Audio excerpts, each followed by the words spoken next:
필연지, 요건지, 견제하자.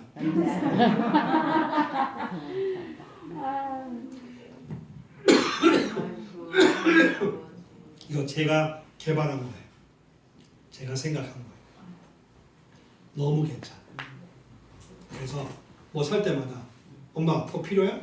욕구야? 필요는 뭐예요? 없는 걸 사는 거예요. 그 사야죠. 욕구는 뭐예요? 있는 걸 사는 거예요. 그러면 절제해야죠. 대표적인 게 뭐예요? 신발, 옷, 화장품, 뭐 핸드백, 귀걸이. 그래서요. 파마도 한 6개월에 한 번씩 하는 거예요. 작년 7월 달에 이거 안 했어요. 아, 어쩐지. 네. 한 1년에 한 번씩 하는 거예요. 그래서 아니 진짜 그래요. 그래서요. 여러분 제가 그 책도 쓰고 그랬는데요. 제가 이런 일을 33년째 하잖아요. 나한테 부자 되는 길을 알려달래요. 제가 알려드릴 수 있어요. 부자 되는 길 적어보셔야 돼요. 그래서 알려드릴게요. 부자 되는 방법 알려드릴게요. 빨리 적으세요. 내가 얘기하는데. 부자 되는 방법. 제목이 그거예요. 자, 적으세요. 돈을 안 써야 부자 된다. 맞죠? 돈을 안 써야 부자 돼요. 돈을 그렇게 쓰는데 부자가 되겠어요? 우리 어머니 얘기해 드릴까요? 우리 어머니 이북 사람이에요. 평안도 신의주에서 평안부터 신의에 태어나서요. 평양에 살다가 145태 때 내려왔어요. 뭐 갖고 왔을까요? 옷 3벌 들고 내려왔어요. 보따리, 짐. 근데 우리 어머니가요. 압구정동에 현대 아파트를 샀어요. 현대 아파트를 잘 모르시는구나. 네, 현대 아파트가요. 지금 28억 해요. 물론 이제 우리는 저 옛날에 나왔으니까 그 정도는 아닌데. 자, 근데 저희 어머니는 또 과부였어요. 우리 아버지가 60년 전에 돌아가셨어요. 제가 생후 1년 6개월 때. 그 과부가 혼자서 어떻게 돈을 모았을까요? 정답은요. 무조건 안 썼어요. 또 우리 어머니 지갑은요. 주머니는 신기해. 돈이 들어가면 안 나와. 절대 안 나와. 엄마 돈 좀 그러면 돈 없다 그래. 아니 어제 돈 받대 들어오고 받잖아. 돈 없어. 뭐 고기 먹어. 그냥 있는 거 먹어. 신발 그냥 신어. 안 사줘. 안 사줬어요. 그래서 부자가 된 거예요. 이거 기억하세요. 돈을 그렇게 쓰는데 언제 부자가 되고요? 언제 하나님 나라를 위해서 좀 기분 좋게 좀 팍 돈을 쓰겠어요. 자, 두 번째는 자산관리. 자산과 부채도 좀 정리해 보세요. 어떤 분이요. 수원에 집을 7억짜리 갖고 있더라고요. 막 떵떵거리고 살아. 봤더니 대출이 6억이 들었어요. 이걸 전문 용어로 뭐라는 줄 아세요? 개털이라 그래요. 네, 빚 좋은 계산이에요. 그러니까 내가 돈이 얼마 있고 빚이 얼마 있는지, 그럼 빚이 도대체 이자가 얼마인지 이런 걸 이번에 정리를 한번 해보세요. 자, 그래서 비용이 크게 발생하는 자산을 정리해야 돼요. 대체적으로 자동차. 그 다음에 그리고 이제 중요한 거 저축. 저축은요. 월급이 들어오면 선저축, 후지출이에요. 한번 따라해 봅시다. 선저축, 후지출. 근데 우리는 어떻게 살아요? 선지출, 후 없어. 돈이 들어오면 먼저 쓰잖아요. 어디 써요? 카드값, 관리비, 애들 학원비, 어쩌고저쩌고. 돈이 먼저 다 쓰고 얼마 남아요? 한 7만 원 남잖아. 그 뭐라 그래요? 삼겹살 먹고 때우자 그러잖아. 저도 그렇게 산 적이 있어요. 그러니까 안 되는 거예요. 그래서 이렇게 하는 거예요. 월급날 저축으로 나가는 게 자동이체가 되게 해야 돼요. 월급날. 그래서 다른 것보다 먼저 쫙 막 적금, 펀드, 보험 쫙 나가게 하고 나는 다음 날부터 아파트 관리비 이런 게 결제. 이게 같은 날 하잖아요. 그러면요 그런 것들이 먼저 나가. 카드값 이런 것들이 기술이에요. 그리고 저축 비율이 있어요. 외벌이 30, 맞벌이 50, 미혼 70. 이거요. 진짜 중요해요. 저렇게 살아야 돼요. 나는 혼자 본 날. 손 들어보세요. 우리 집에서 혼자 본 날. 우리 집은 그러니까 남편과 아내 둘 중에 혼자 본다. 30% 저축해야 돼요. 이런 거죠. 500 번다 150, 300 번다 90만 원 저축 이상은 해야 돼요. 두 번째, 맞벌이 손 들으세요. 맞벌이 같이 번다. 그러면 50%. 이건 무슨 얘기냐? 두 사람 중에 한 사람의 것은 무조건 저축해야 돼. 무조건. 왜? 이런 일이 생기잖아요. 살다가 한 분이 실직하거나 휴직하거나 이번에도 봤어요. 아까 봤잖아요. 그 현대자동차 1억 벌다가 5천으로 주는데 지출이 안 주니까 그냥 망해버리잖아요. 아예 지출을 반으로 차단해 놨으면 저축은요 없으면 안 하면 돼요. 그렇잖아요. 근데 지출을 늘려놨기 때문에요. 그렇게 된 거예요. 그냥 미혼, 여기 지금 미혼 없으시죠? 미혼은 70%예요. 여러분의 자녀들 있죠. 내가 어제도 전화가 왔어요. 전주에서 제가 울산에서 강의할 때 동영상으로 했더니 세상에 전주에서도 봤더라고요. 어떤 성도가 그랬더니 자기 딸이 이번에 취직했는데 자기 딸 그 저축 플랜을 짜달래요. 그래서요. 제가 알았다고 이제 그러고 말았는데 자 여러분의 자녀들 결혼을 아니 직장에 들어가면요. 그 다음에 뭘 해야 돼요? 그 저축을 시작해야 되는데 70%예요. 그래서 제 아들이 있는데 제가 실험을 해봤어요. 제 아들 여러분 이거는요 이렇게 책에 나온 얘기예요. 교과서 재테크 교과서에 나와요. 그 제가요 저게 가능할까? 그래서 내가 우리 아들한테 5년 전에 취직을 딱 했을 때 야 너 월급이 얼마냐? 이렇게 250이래. 그래서 제가 우리 연구원 아버지 말은 안 듣잖아요. 그래서 우리 직원을 붙여서 컨설팅을 했어요. 그래서 야 70% 저축하게 해. 그랬더니 얘가 또 말을 듣고 190만 원을 저축을 하기 시작했어요. 매월 5년 동안 60만 원으로 29, 30 먹은 남자애가 살아갈 수 있을까요? 없을까요? 있어요. 없다고 생각하는 여러분이 문제예요. 있어요. 그 생각이 잘못된 거예요. 우리 아들은 충분히 살아가고 있어요. 지금 살아가요. 자, 그래서 제가 이번 구정 때 아들아 너 일로 와봐라. 너 그 자산을 한번 점검해보자. 그래서 우리 아들의 자산을 점검을 해봤어요. 우리 아들은 5년 만에 돈을 얼마 모았을까요? 그렇게 70%씩 해서 1억 2,500을 모았더라고요. 어때요? 아니 지독한 거 아니에요. 권사님 지독한 거 아니고요. 누구든지 할 수 있는 거예요. 이게 두 가지가 여기서 중요한 거예요. 첫째, 자기가 돈을 모으는 의지를 갖고 모을 수 있다는 걸 얘가 이제 알게 된 거예요. 두 번째, 얘는요 돈을 안 쓰는 게 습관이 된 거예요. 돈이 들어오면 안 써요. 근데요, 여러분 선생님 제 페이스북을 보셨는지 몰라도 그 지난주인가? 지난주에요. 우리 아들이 한우집에 데려가서요. 우리 가족한테 한우를 쐈어요. 36만 원 나왔어요. 별로 안 놀라시네요. 오늘 막 살이 떨려가지고. 우리 아들은요 가끔가다 그렇게 자기가 쏴요. 그리고요 우리 아들이 좋아하는 게 나이키 운동화 수집하는 거예요. 나이키 운동화가 그 시그니처 같은 건요 18만 원, 22만 원 해요. 그 1년에 한 번씩 말레이시아로 자기 친구 있는데 해외 여행도 가요. 즉 하고 싶은 거 다 해요. 그래도 돈을 모을 수 있더라고요. 그러니까 모을 수 없다고 생각하는 여러분의 생각이 잘못된 거예요. 그 아이들의 생각이 잘못된 거예요. 제가 재작년에 서울시 교장 선생님들 400명 모아놓고 이 얘기 했더니 교장 선생님들이 더 충격을 받았어요. 자기 애한테 가서 물어봤대요. 자기 아들이 삼성그룹의 계열사 SDI에 다니고 있는데 야 아들아 너는 얼마를 모았냐 그랬더니 아들이 엄마 모으기 뭘 모아? 내가 지금 쓰기도 바빠 죽겠는데 얘기 잘했어. 500만 원만 빌려줘 그러더래. 이 교장 선생님 충격을 받았어요. 나는 그래서 선생인데 애 돈 교육을 내가 이렇게 시켰나.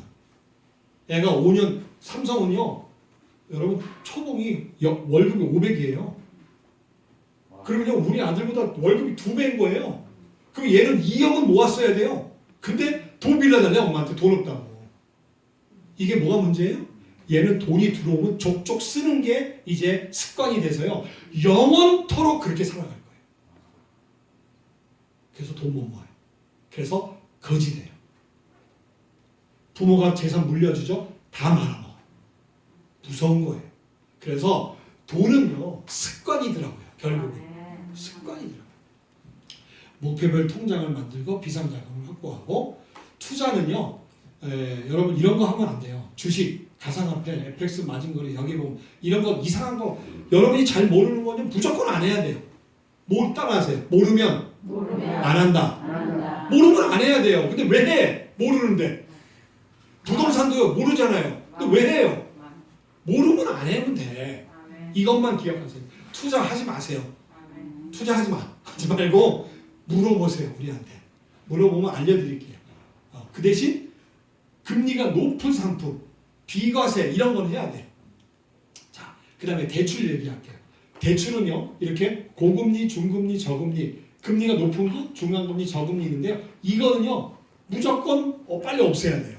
그래서 금리가 높은 대출 우선 상환, 규모가 작은 대출 상환, 만기가 그 상환 일시가 임박한 대출을 빨리빨리 갚아야 돼요. 그래서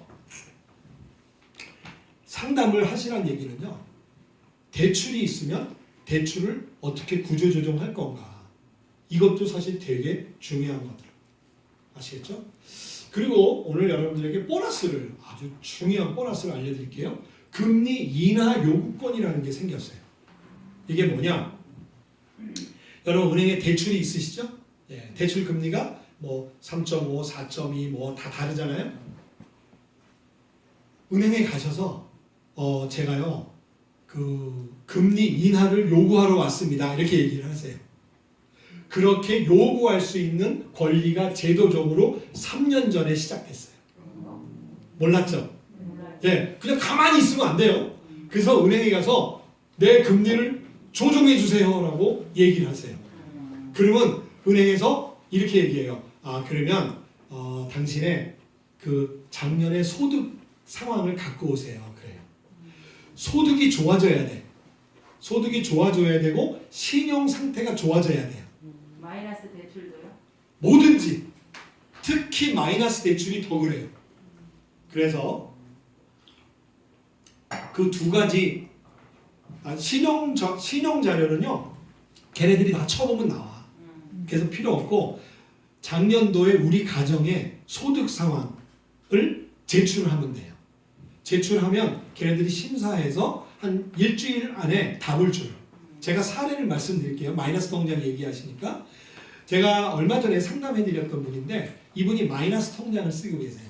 이자가 8.5였어요. 굉장히 높은 거죠. 그래서 금리 인하 요구권을 했는데 얼마로 떨어졌냐면요. 3.5로 떨어졌어요. 오늘 당장 해야 되겠다. 예, 여러분 오늘 당장 은행에 가셔서 내 금리 인하를 요구하려고 왔습니다. 내 금리 인하 요구해 주세요라고 하면 거기서 뭘 서류를 갖고 오라는지 알려줄 거예요. 그 서류를 갖다 줘보세요. 미처 본 적인데 해보세요. 요구를 해야지만 이렇게 알려. 당연하죠. 저거는 가만히 있다고. 예? 어디에 제출해요? 은행. 여러분이 대출받은 그 금융기관 저한테 제출하지 마시고요. 여러분이 대출받은 그 은행이면 은행, 보험회사 보험회사 거기 가서 요구를 하면 돼요. 아, 놀랍죠? 이럴 때 박수 한번. 예. 신 목사님이 너무 감사하죠, 그렇죠? 이런 강사를 신 목사님 모시고 온 거예요. 우리 신 목사님께도 박수 한번. 자, 보험 얘기 나왔네요. 자, 이거 한번 읽어봅시다. 시작. 보험을 점검하여 보험회사에 헌금하고 있는 부분을 구조조정. 여러분은요 예심학교에다가 헌금을 조금 하는데 보험회사에다가 많이 하고 계세요. 그것만 알고 계세요, 글쎄. 얼마나 많으냐? 제가요 최근에 제가 이제 원래 상담 안 해요. 아니 여러분 그 대학병원 원장이 진료하는 거 보셨어요? 그런데 이제 요즘에 코로나도 있고 또 목사님들 뭐 일부는 제가 이제 이렇게 요즘에 좀 시간이 있어서 상담을 해요. 근데 제가 상담을 하다 보니까요. 저는 몰랐어요. 왜냐면요. 우리 연구원들이 상담하는 거 나한테 보고 안 해요. 프라이버시 때문에. 그렇잖아요. 소장 내가 누구 만났는데 그분이 막 이렇더라고요. 그러면 여러분의 정보가 나한테 오는 거잖아요. 안 되잖아요. 그래서 저희는 상담한 거는 무덤까지 가져가는 걸로 이렇게 돼 있어요. 그러니까 우리 직원하고 상담하는 거에 대해서 전혀 두려워하실 필요 없어요. 어디 가서 절대 얘기 안 해요. 그런데 제가 상담하니까 제가 알게 됐잖아요. 놀라워요. 제가 여태까지 보험회사에서 잘못된 보험 찾아드린 게 제일 적게 찾아드린 게 20만 원부터 제일 많이 찾아드린 분이 120만 원까지 찾아드렸어요. 보통 5, 60만 원 평균 월. 그게 보험회사로 세고 있어요. 그런데 여러분이 이렇게 착각해요. 첫째, 보험료를 많이 내고 있으면 내가 보장이 든든하다라고 착각해요. 아니, 여러분의 보험 중에서는요, 보장을 못 받을 보험이 너무 많아. 돈은 내고 있는데. 그 대표적인 게, 여러분 오늘 집에 가서 보험을 다 들려보죠. 이 말이 있는가? CI라는 말이 있는지를 보세요. 이거 빨리 없애야 되는 보험이에요. CI가 뭐냐면 Critical Illness, 중대한 질병이란 뜻이에요. 중대한 질병에 걸리면 원래 돌아가시면 1억을 주는데 중대한 질병에 걸리면 죽기 전에라도 7천만 원 주겠다. 이런 거예요. CI 보험이라는 게 10년 전에 난리가 났었어요. 엄청 팔았어요. 특히 삼성, 교보, 대한생명 이런 데서. 자, 그런데 문제는 여기에 문제가 있어요. 이 중대한이란 말에 문제가 함정이 있는 거예요. 이 중대한의 정의가 보험회사의 정의와 나의 정의가 달라도 너무 달라. 그래서 안 줘. 죄송한 얘기지만요. 이거 안 주겠다는 보험이야. 그래서 이런 거예요. 내가 암에 걸렸어. 제가 암에 걸려서 3천만 원 주세요. 그랬더니 거기서 이래요. 중대한 암이 아니라서 안 드립니다.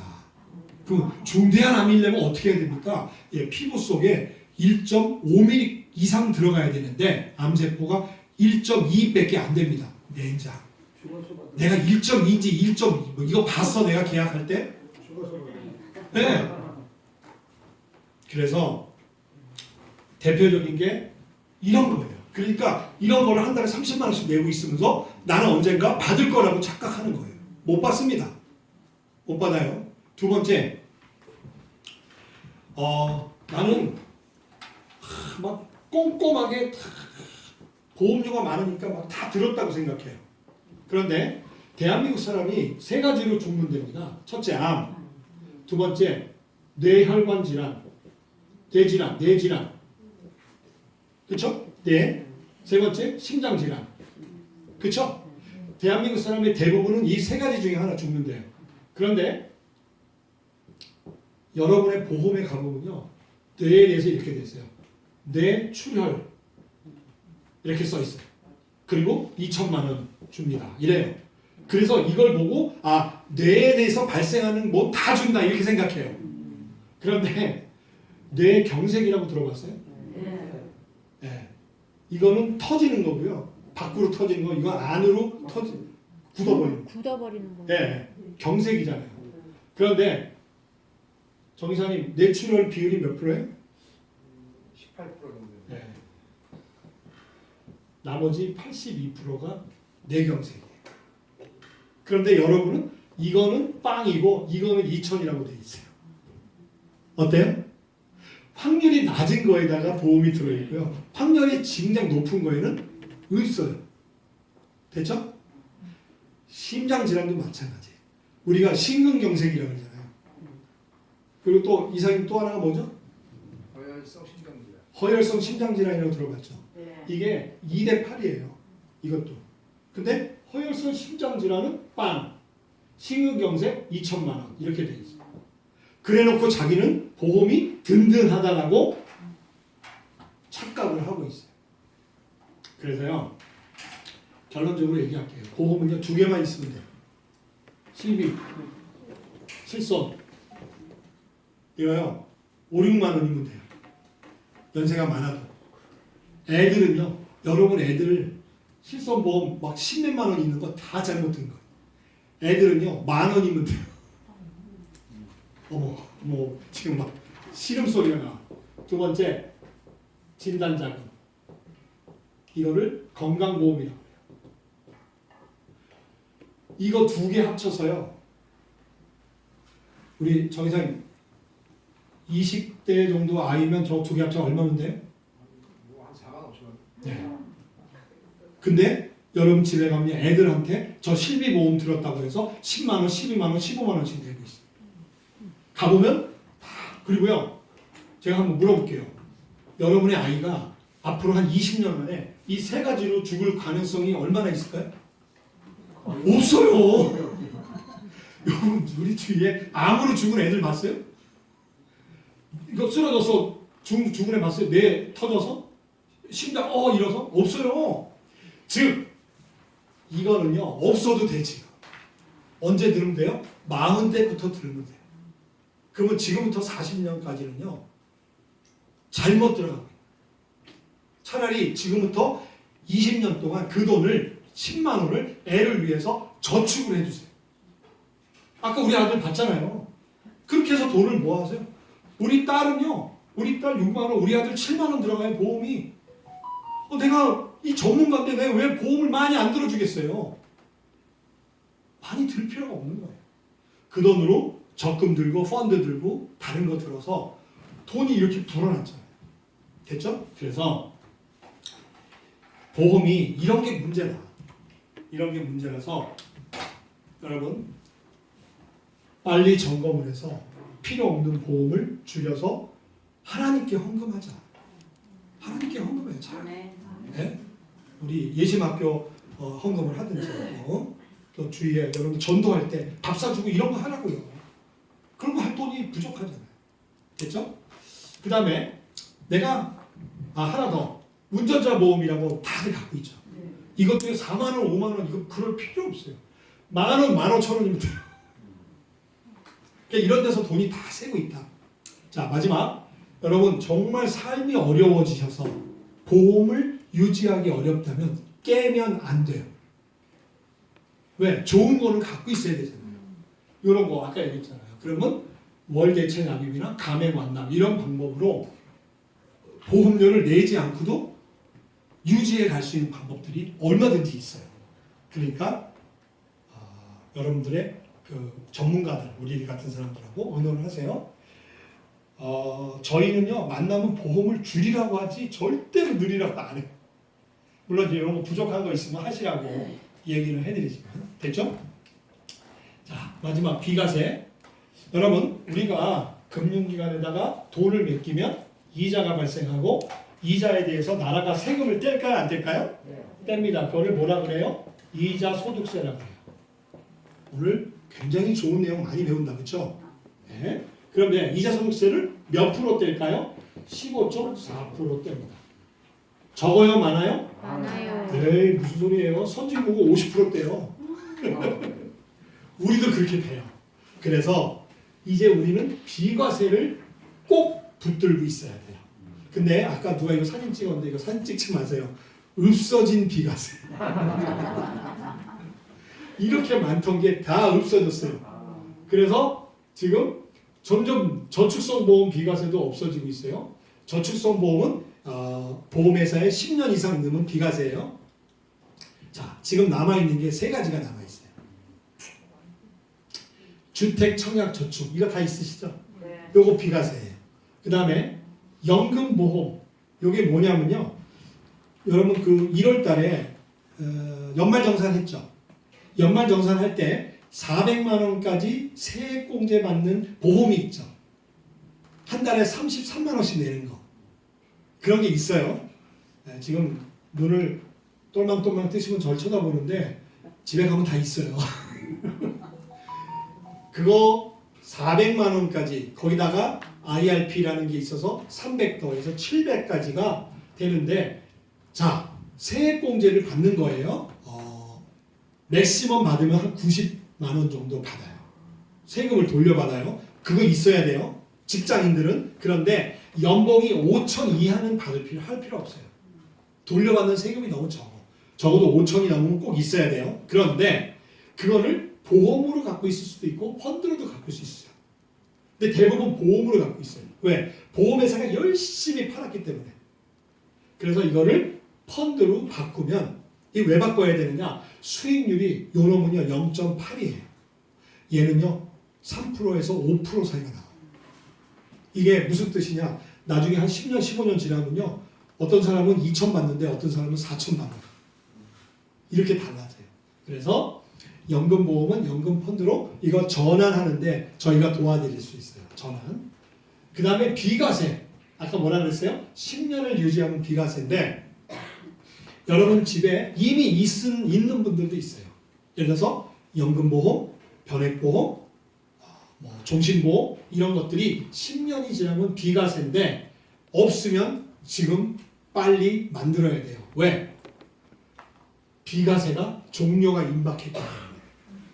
여러분 코로나 때문에 지금 나라가 그 재난지원금을 막 주잖아요.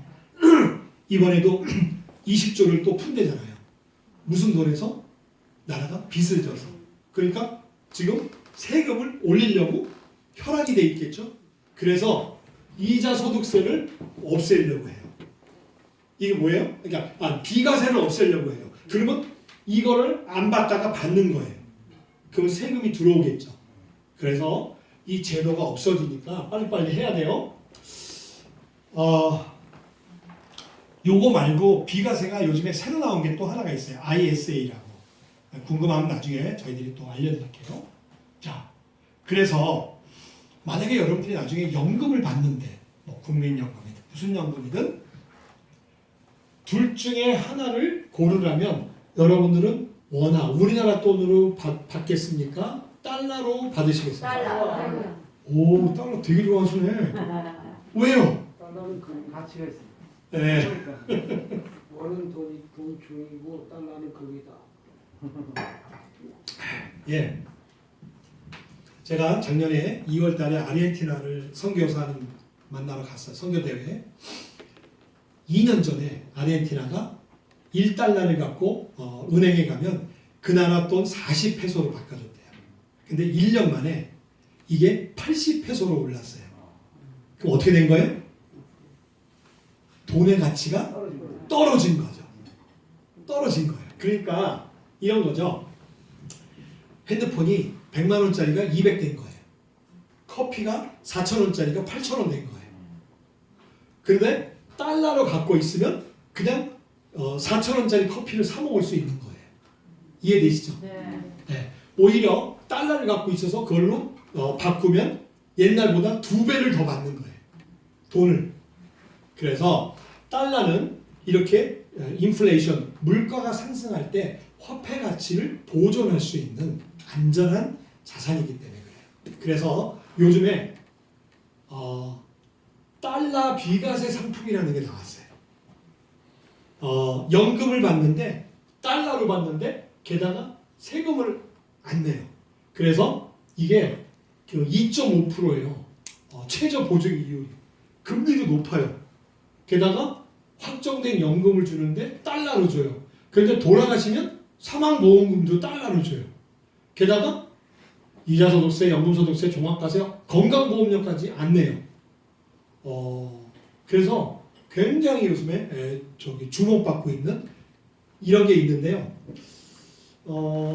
여러분들도 여유가 있으면 하나씩 가입을 하시면 좋겠고 가능하면 여러분의 자녀들도 하면 좋을 것 같아요. 그래서 저는 우리 집에 아들과 딸에게 이거를 다 하라고 했어요. 네, 얼마씩 했느냐? 우리 아들은 60만 원, 우리 딸은 40만 원씩. 왜 그랬냐? 20년 하라고 그랬어요. 여러분 그렇게 하는 거예요. 저축은 20년. 20년 그러니까 막 눈알이 커지시는데 국가 저거를 장려하는 이유가 국가 달러 보유에 대한 그 수지 때문에 그런 거죠? 예, 그 말씀도 맞고요. 이제 아까도 말씀드렸듯이 10년, 20년 지나서 만약에 돈의 가치가 떨어질 거예요, 많이 화폐 가치가. 그럴 때 그 돈의 가치를 보존할 수 있기 때문에 이걸 하라는 거고, 또 하나는 금리가 이렇게 2.5를 보장해 주는 거야. 얼마 동안? 한 40년 동안. 근데 금리는 지금 내려가잖아요. 제로금리까지. 예, 그래서요 지금 이와 비슷한 상품들이 있는데 그런 상품들은 금리가 1.0% 보장이에요. 1% 보장. 그거보다 2배 반이나 높잖아요. 그래서 이거를 권해드리는 이유는 일단 보증 금리가 높다. 2.5. 그 다음에 달러로 받는다. 그래서 또 받는 금액이 확정이다. 이런 여러 가지 장점이 있기 때문에 제가 이거를 권해드리는 거고요. 제가 좀 아까 그 자녀 얘기했는데요. 저는 이제 우리 아들한테 그랬어요. 이걸 설명해주고, 아들아, 너 20년은 이거 해라. 제 아들이 해요. 제가 안 해줘요. 그러면 네가 20년은 몇 살이겠니? 52이요. 작년에 했으니까 53이요. 너 그때 돼도 열심히 사회활동을 하겠지? 예. 그때 이 돈이 얼마일까? 60만 원이면요. 1년이면 720이고요. 10년이면 7,200이고 20년이면 1억 4천이에요. 거기에 이자가 붙잖아요.